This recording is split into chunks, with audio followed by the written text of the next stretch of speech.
Hello, and welcome to the Intrepid Sea, Air, and Space Museum's live virtual programming, Journey to Space.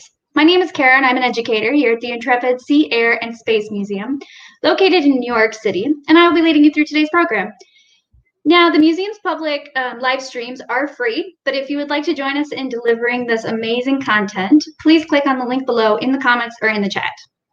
Now, feel free to say hello, tell us where you're tuning in from, if you've ever been to the Intrepid, or if you have any questions throughout the program. Now, again, my name is Kara, and I'm an educator at the Intrepid Sea, Air, and Space Museum, where our mission is to honor our heroes, educate the public, and inspire our youth. Now, today we're going to be talking a little bit about the space race and how the USS Intrepid actually participated and worked with NASA for a little bit. So just to get us started on a little bit of background information, this is the Intrepid Museum today. It's located on the west side of Manhattan on the Hudson River, right in between New Jersey and New York. The museum is located in historic World War II aircraft carrier, the USS Intrepid. Now, just a couple of neat things. USS Intrepid is about 913 feet long. It's about as long as 3 football fields that you could play at the same time aboard. If you were to take that ship and you were to put it on its side, it would actually be as tall as a New York City skyscraper. And from tip to the bottom, it's actually about 8 stories tall. So it's a really large ship. If you're walking down the West Side Highway, definitely can't miss us. Now, the Intrepid began its construction in 1943 when the U.S. was sent into World War II after the bombing of Pearl Harbor. The Intrepid served during World War II, the Vietnam War, and the Cold War, but also did some work for NASA. So at this time, it was extremely difficult to send those planes from the U.S. and across oceans. So the Intrepid actually carried those airplanes out in the sea. Now, can anybody tell me what that type of ship is called that carries aircrafts from one place to the other? Let me know in the chat if you know what it's called. A special type of ship that carries airplanes across the ocean. They could also take off and land on it as well. So if you said aircraft carrier, you would be correct. Not only was the Intrepid carrying those airplanes, but they were also able to launch, go on their missions, and land, just like a floating airport from anywhere in the ocean. Now, the Intrepid served from 1943 to 1974 and became the Intrepid Sea, Air, and Space Museum in 1982. So it's a given, right? When we talk about it being a sea museum, it's a big giant ocean that floated, or I'm sorry, it's a big giant ship that floated out in the ocean, right? And we kind of have an idea of why we're an air museum. We have tons of planes in our collection. Also, airplanes launched and land off the Intrepid as well. We've got things like this Avenger, and we've also got some jet planes as well, like this Fury. Now, the museum today has about 2 dozen in our collection, and we've got really cool planes like the A-12 and the Concorde. But I also mentioned that the Intrepid is a space museum. Can anybody tell me in the chat why you think we're the Intrepid Sea, Air, and Space Museum? And I hinted at it earlier. See if you remember why we're called a space museum. Let me know in the chat.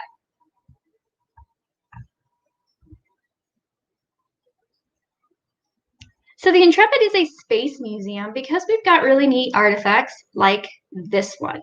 And this is a space capsule. It's a replica of a Mercury space capsule.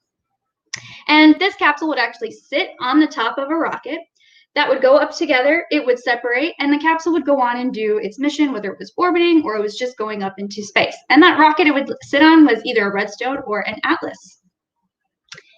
Now, during the 1950s, there was something called the space race going on during the Cold War, and that was between the United States and the Soviet Union. And I guess you could say the space race officially started on October 4th, 1957, when the Soviet Union launched Sputnik, right? Today they're Russia, but at the time they were the Soviet Union, and they launched Sputnik, the world's first artificial satellite to orbit around the Earth.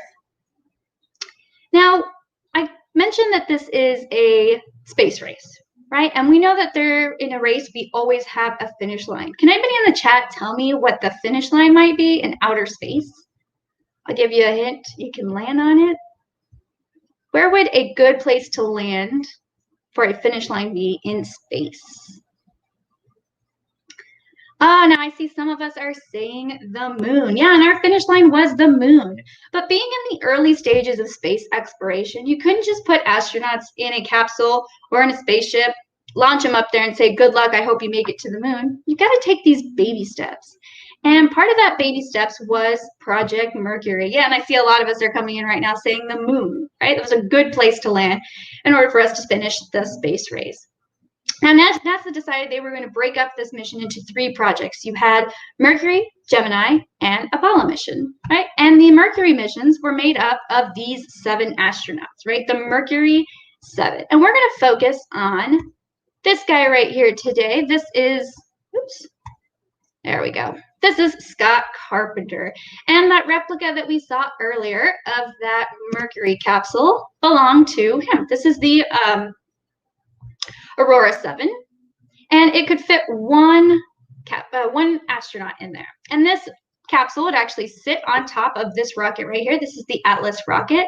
And in 1962, Scott Carpenter orbited the Earth 3 times and was up there for about 4 hours and 39 minutes. So almost about 5 hours. He was the 2nd American to orbit the Earth and the 4th American to go into space.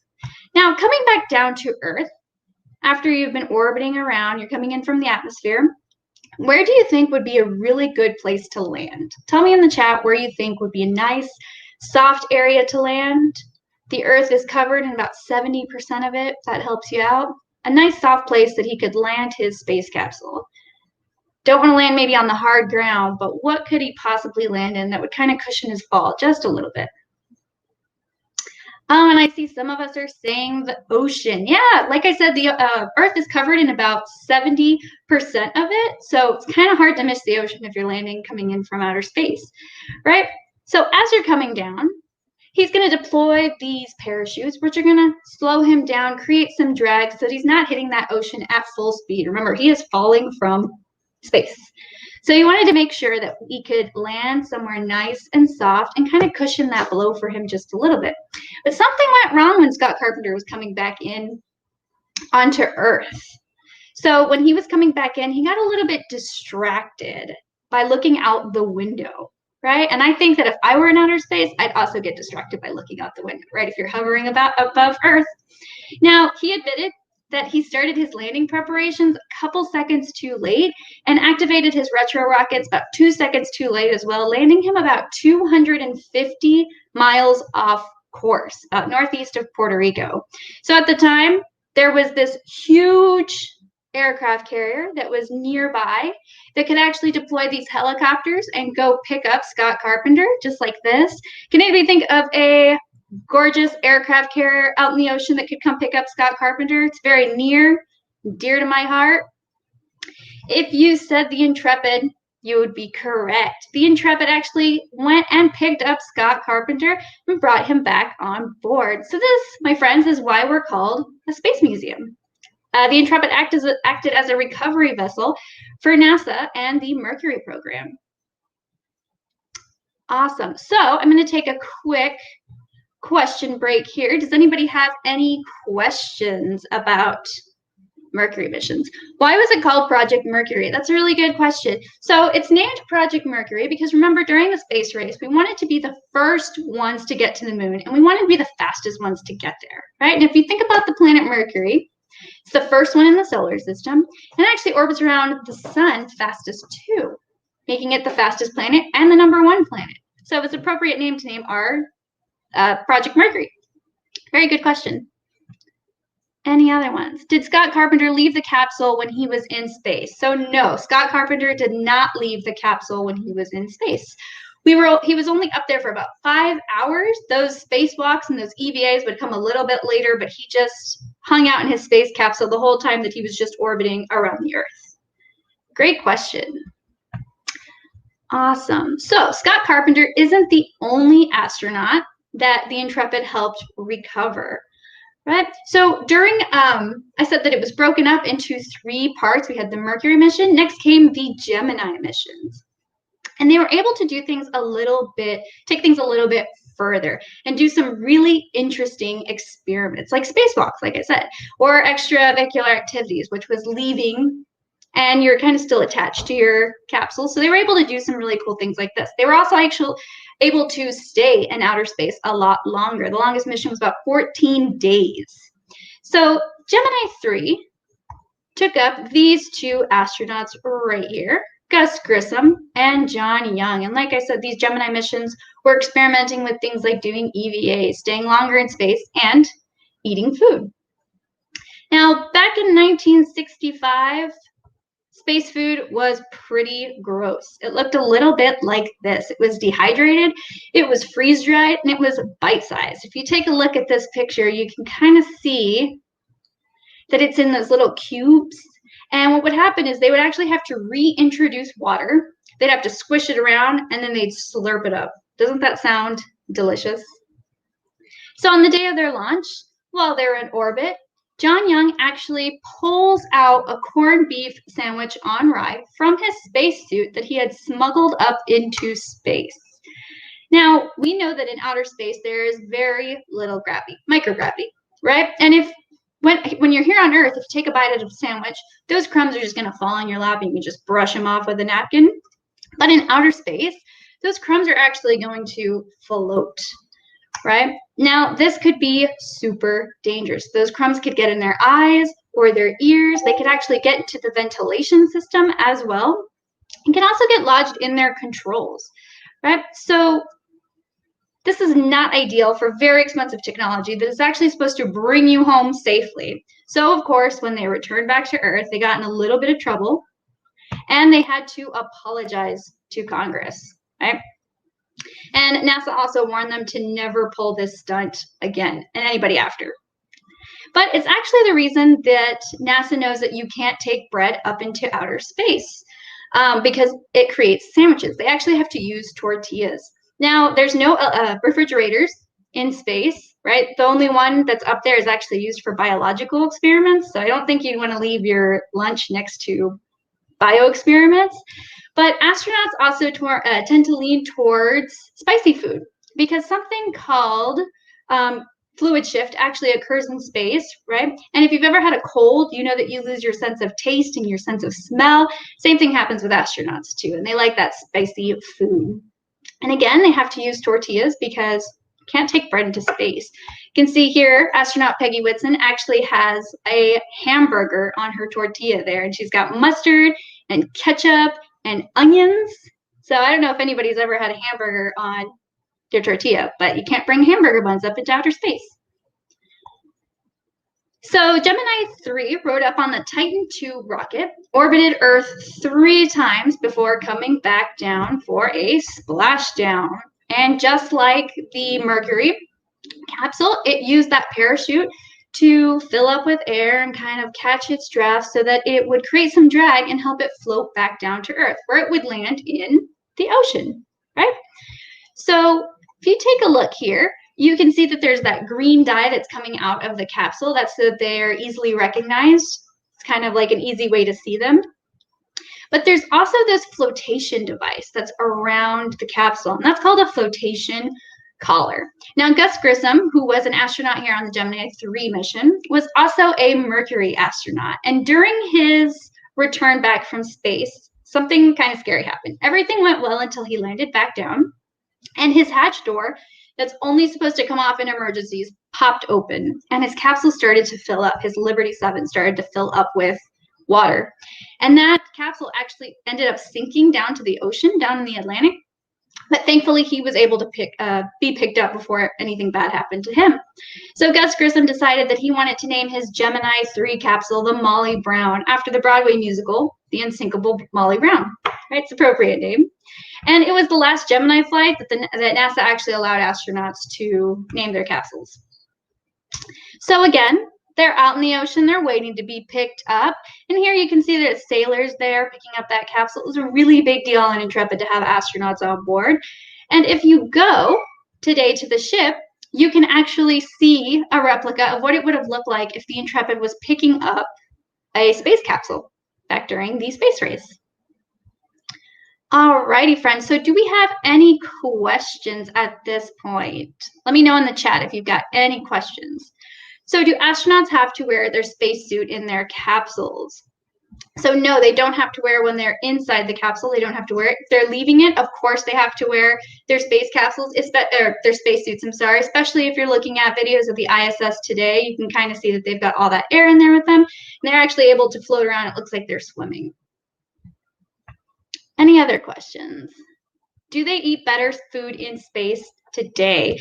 Yes, they do. So they can actually take up like fruits and vegetables that don't have to be freeze dried. They can just take them up. But if they're eating things like macaroni or special meals, they do have to be rehydrated. Again, I said there were no refrigerators on the ISS because they're mostly used for biological experiments. So when they're taking up this food and these meals, they need to be able to withstand not being cold, and also that they're not going to go bad within a couple of months. And another fun fact that I like to give is they don't actually take up regular salt and pepper because, again, if you're using salt or pepper, that's going to float up. And could you imagine being in the ISS with pepper floating around? So it actually comes in liquid form. So it's like a tube of salt and pepper. Good questions. Awesome. So I did mention earlier about how the moon missions were broken up into 3 parts. We talked a little bit about Mercury. We talked a little bit about Gemini. And the next one was Apollo. But we wouldn't have been able to get to Apollo without all of these experiments and learning new things with the Mercury and Gemini programs. So 6 Apollo missions achieved this goal with the famous Apollo 11 crew, right? Now let me know in the chat if you know the names of these 3 astronauts right here. They landed on the moon in 1969 on July 20th. Let me know if you know their names. I'll give you a hint. 2 of them walked on the moon, and 1 of them orbited the moon while he was waiting for them to be picked up. So I see some of us said Neil Armstrong. That is correct. You've also got Buzz Aldrin all the way to the right, and then you've got Michael Collins right there in the middle. Right? Michael Collins seems to get a little lost sometimes because he was just the guy that orbited around the moon, picked up the astronauts, and brought them back to Earth. So he's actually had a really big role. He just didn't walk on the moon. But like I said, they landed near the Sea of Tranquility back in July 20th, 1969. Now, these 6 missions that actually landed on the moon were able to bring back about 400 kilograms of lunar samples. And they did research and experiments on things like meteoroids and solar wind and so much more. So I mentioned earlier about the space race and how the finish line was the moon. And the US landing on the moon effectively won the space race that began about 10 years earlier with the launch of Sputnik. So now that we have some history on NASA's space program and what it took to get to the moon, let's think about what it's like to live in outer space. So tell me in the chat what you know about outer space, the living conditions. Think about the gravity, the air, maybe what objects are up there. Tell me a little bit in the chat what you know. So here on Earth, we've got a really lovely thing called gravity that holds us down to the ground, and that's what keeps us from floating away into outer space, right? It's a really great thing. Yeah, I see Isla says not much gravity. Exactly. There's also no air in space, which is kind of important, right? It helps us breathe. It keeps us alive. And in outer space, astronauts need to wear their spacesuits, right? It allows them to breathe. It protects them from the vacuum of space. And what I'm going to do is I'm going to show you a video of what it would be like if we didn't have any air pressure, right? So I want us to think about this bubble that contains all of our air that surrounds Earth that allows us to breathe, right? Our atmosphere. And it's held in place by gravity. Now, with this atmosphere, the air around you has weight, and it's exerted on everything on the planet. So I like to think about how every square inch, so if you were to take your finger and do this, every square inch has about 15 pounds of pressure. Think about it like a small cat, right? All over your body, all over everything around you. Now, obviously, we don't feel it because we are used to being constantly under pressure. So if you want to let me know in the chat, what do you think would happen if I removed all the pressure? And maybe not me, but all the air pressure on the Earth was removed. Let me know in the chat what you think would happen. So I'm going to show us this quick experiment. And we're going to see what would happen if astronauts weren't wearing their spacesuit and what the effect of the atmosphere has on water.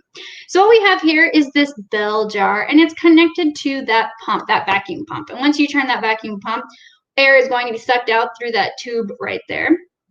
And we've gone ahead and we've placed water inside of this bell jar because our body is made up of about 60% of water, right? Oh, and I see somebody in the chat already talking about what might happen, right? So trust that I tell you that this water is room temperature. It's not cold, it's not hot, it's just room temperature. And we're going to find out what happens when we take all that air out. So if you start to notice on the side there, there's bubbles starting to form. Now I'm not taking out the gravity, we're just taking off that air pressure. So bubbles are starting to form. It's not seltzer either. I know it looks kind of like carbonated water, but it's not seltzer. And you can see that it's starting to boil. I see Andrea said that it was going to start to boil, right? Now, matter exists in a solid, liquid, or gas state. Air pressure from the atmosphere keeps those molecules compressed in that liquid state, but if we remove that pressure, nothing was holding those molecules together, and they're able to spread out. They kind of get excited, and it's kind of like stretching out because they don't have all that air pressure compressing them together, so it starts to boil. Now, like I said, it is room temperature. If you were to stick your finger in there, it would still be room temperature. So we're not actually heating it up. We're just allowing it to turn into water vapor because we've taken off that air pressure. Now, next, we're going to put 2 balloons in our chamber. And we're going to pretend like we are up in space and we're in our own spacecraft, and somebody opens a window. Now, in the time it takes you to close that window, do you want to take in a deep breath of air, or do you want to let all the air out of your lungs? Let me know in the chat if you've taken a deep breath or you let all the air out. So our red balloon here is going to be as if we took in that deep, deep breath of air, and our blue balloon is going to represent if we let all that air out. And we're going to pop that chamber back on. We're going to plug in our vacuum, and that vacuum is going to take all that air out of the vacuum chamber.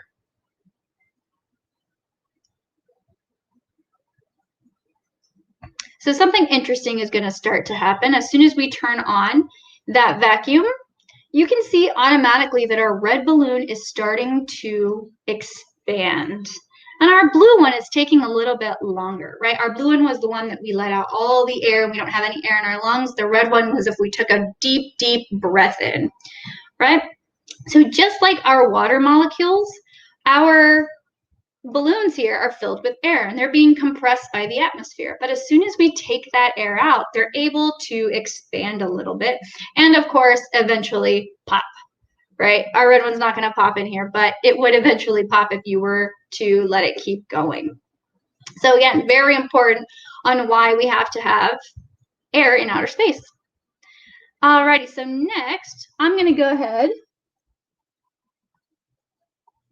and we're going to place a marshmallow in our chamber here. Now, of course, our marshmallow is made out of sugar, air, and water, but we're going to see what happens if we take the air out and the effect that it has on our marshmallow. Now, as we suck the air out of our chamber, the marshmallow is going to get bigger. You can already see it starting to expand because those air molecules that were in those pockets are starting to expand and get a little bit bigger. But something interesting is going to happen when we reintroduce that air. Can anybody tell me in the chat what's going to happen if we reintroduce air after our marshmallow has expanded? Let me know in the chat what you think.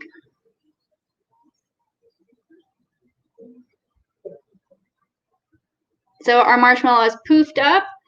We are introducing that air, and our marshmallow is actually going to shrink. Those air pockets that used to be in that marshmallow have now expanded and are gone, and it's actually just going to collapse on itself.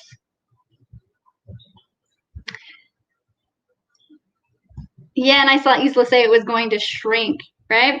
So now you know why it's extremely important and why astronauts need to wear their spacesuits. Without them, their blood and their saliva would boil, and their lungs would actually expand and pop. Not good times, right? So we've got to make sure that they have a really well secured spacesuit with no holes in it. Alrighty, so this seems like a good place to have a question break. Anybody have any questions? If there's no air in space, how do astronauts breathe in space? So just like I said, they have to take their spacesuits up with them, and it's kind of like a life support system, right? They're going to keep that air and take that air with them so that they always have air to breathe. Good question, especially if they left the ISS, right? They would need to wear that whole outfit. Awesome. Any more questions? Is it true that if you stay on the moon when it's facing the sun that your blood will boil? It's a very interesting question. So as long as you have your spacesuit on, you would be okay on the moon. It's a really good question. Awesome. Thank you, Brandy. So we discussed earlier about the different ways that NASA helped astronauts get into space and then eventually land on the moon. But they decided that they wanted to focus a little bit more on low Earth orbit, take more astronauts up, and take bigger objects into space. They also wanted to stay there a little bit longer. And we were able to do that with objects like this. Make that a little bigger for you. This is the Space Shuttle Orbiter Enterprise, and it's located at the far end of the flight deck at the Intrepid Museum. Now, back when we were talking about capsules, those things could only be used once. They'd come back down, they'd land in the ocean, we'd pick them up, and they would create a new capsule to go up. The great thing about space shuttles is that they could be recycled and used multiple times. Now, I hope this doesn't ruin your day, and I know you came here for some good news, but Space Shuttle Enterprise never actually went into outer space. The highest it ever went was about 26,000 feet, and it only went about 470 miles per hour on its ALTs, or its approach and landing tests. So it didn't go very high, and it didn't go very far. So why was this built? Can anybody tell me why Space Shuttle Enterprise was built if it didn't even go up into outer space? Shuttles that came after it actually went into outer space, and they could reach speeds at about 17,500 miles per hour. So why do you think Space Shuttle Enterprise never went up into space? I'll give you a hint too. It's the first one ever built. Awesome. So if you said it was a prototype, you would be correct. Space Shuttle Enterprise was the first one ever built. Just like our first capsules, when we wanted to get to the moon, we just didn't put the astronauts in a space capsule, said, hope you make it. No, you've got to test it out. And this is exactly what the Space Shuttle Enterprise did.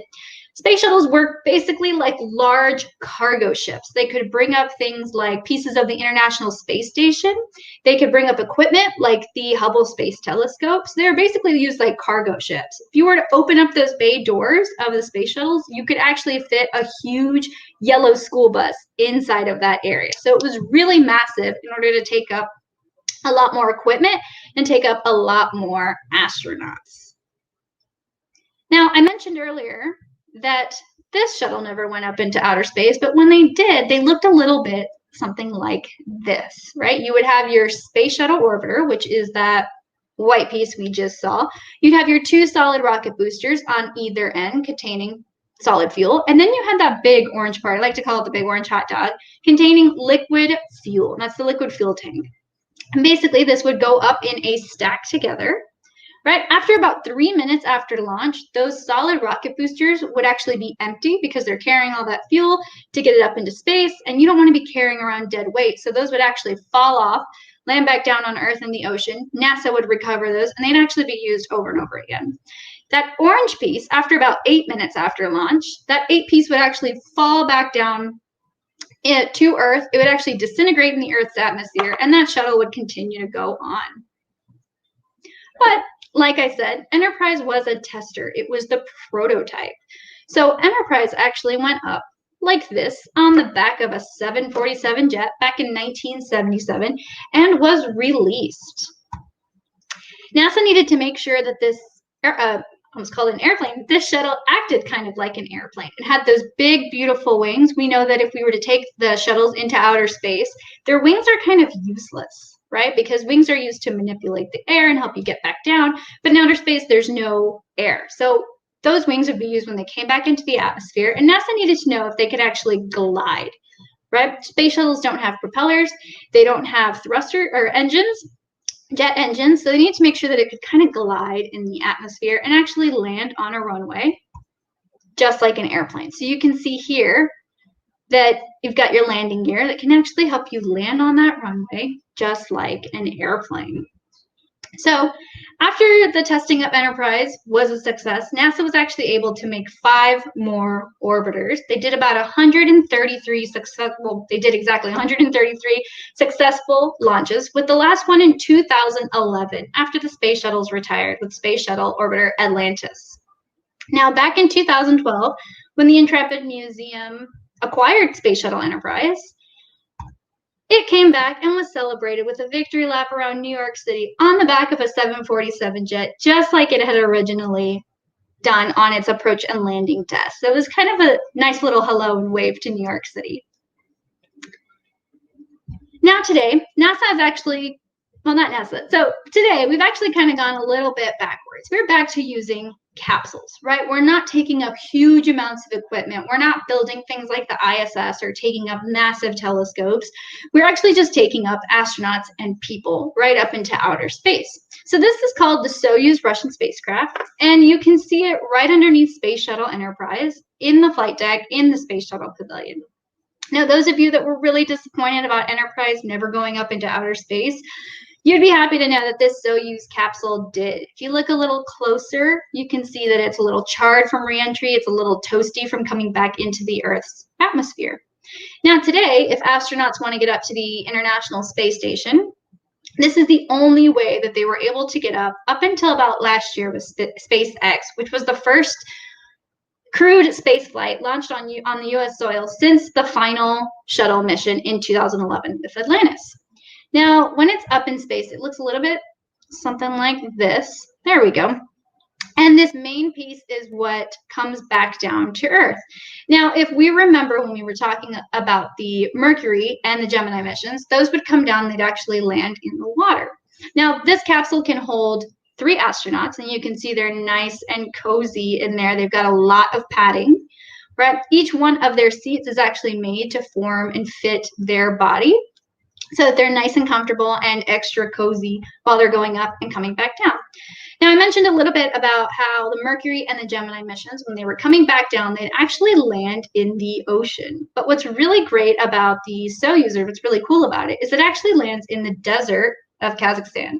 So, of course, it still has to have that parachute. It's still going to create a little bit of drag so that you can kind of float back down to Earth and kind of slow you down a little bit. You are being launched back down to Earth, right? Coming in at crazy speeds that you're going to want to create some kind of drag to help slow you down. But it's also got these really neat thrusters under it as well that kind of helps it slow it down as well. Now, I mentioned these land in the deserts of Kazakhstan, which is on the Russian southern border there. Alrighty, so we're due another question break here. If anybody has any questions, let me know in the chat. Did the shuttles use fuel as they were landing? So the space shuttles, like I said, they kind of come in like an airplane, right? They've got those big wings. If you're in outer space, you really don't need those wings. And so when you enter Earth's atmosphere, you're going to be able to manipulate the air and kind of glide back down and land on a runway just like an airplane. Where are the other space shuttles today? So like I said, we had Space Shuttle Enterprise, and then we had 5 that came after it. So of course, Enterprise is located at the Intrepid Museum in New York City. Then you have Atlantis, which is at the Kennedy Space Center in Florida. You've got Discovery, which is at the Udvar-Hazy Center in Virginia. You've got Endeavour at the California Science Center. Whew. And then you have Challenger in Columbia. And of course, we don't have Challenger anymore because it didn't make it after its launch. And then Columbia didn't make it upon re-entry as well. So those other shuttles are located kind of spread out around the US, so you can have the opportunity to see them. Awesome. Any other questions? Fantastic. So we're going to go on. And we talked a little bit about what it takes to get to outer space, talked about what it means to get back. We pushed it a little bit further by going to the moon, and now NASA's trying to venture back to the moon, right? And appropriately, This mission is called the Artemis Mission, Apollo's twin sister, right? And they're planning on doing this in 2024, which kind of seems a little close to me. It's a little scary to think about it. But this is going to help astronauts learn to live a little bit longer and test technologies and tools needed for a true deep space environment and actually committing to Mars, right? So what exactly does that look like, right? How is that going to help us? Well, the farther you go, the more fuel you're going to need. Especially if we're going to Mars, we're going to be carrying a lot of extra stuff, right? The more weight you have, the more fuel you're going to need, especially if you're going a little bit further. Not only do you have to plan for the fuel to get you there, you actually have to plan in order for it to get you back, right? You got to have fuel to get back as well. Next is the time. And we've got to kind of think about the most efficient way to use our fuel. And that would be to make sure that the Earth and Mars are at certain points in their orbit, right? And so when launched off Earth, you could essentially be launched and transferred into Mars's orbit, but this placement doesn't happen very often. So it's got to be a very particular spot in their orbit in order for this to work. Next is landing on Mars, right? The atmosphere is very, very different. It's actually very, very thin. Now here on Earth, we can deploy those parachutes or rockets to help slow us down, create some drag. But on Mars, there's a higher risk of crash landing. Rovers are pretty light compared to humans and all their stuff, that it's a little bit easier for them to land on Mars. Now, that's just getting there and landing. You also have to consider living and staying on Mars. The temperature, the gravity, the atmosphere, it's all very different. Now, I mentioned that we're going to have to bring a lot of extra things and equipment. Some of that is like bringing habitat, right? A livable habitat for these humans to survive on Mars, along with their life support systems. And that's what's being worked on with the Artemis mission and going back to the moon. Alrighty, so just as early space missions, we're learning about how to get up into space, breathe, eat. Scientists are still learning more and more every day. And eventually, with everything that we've learned in the past, we can journey farther than we ever have before. So again, thank you so much for joining me today. The museum has introduced a number of live programs that you can find on our website, intrepidmuseum.org, or you can subscribe to our channel or follow us on Facebook. Our next program is going to be this Thursday, April 22nd at 3 p.m. It's called Code Breakers, where you can learn a little bit about naval communications and participate in decoding secret messages. Now, the museum is now open to the public. We're open Thursday through Sundays from 10 a.m. to 5 p.m. So I hope that you can come check us out and see some of these amazing things that we've been talking about on our live programs. And if you enjoyed this program, we invite you to take a quick survey located in the chat or in the comments. Once again, my name is Kara. Thank you for joining me today on Intrepid Adventures. See you next time.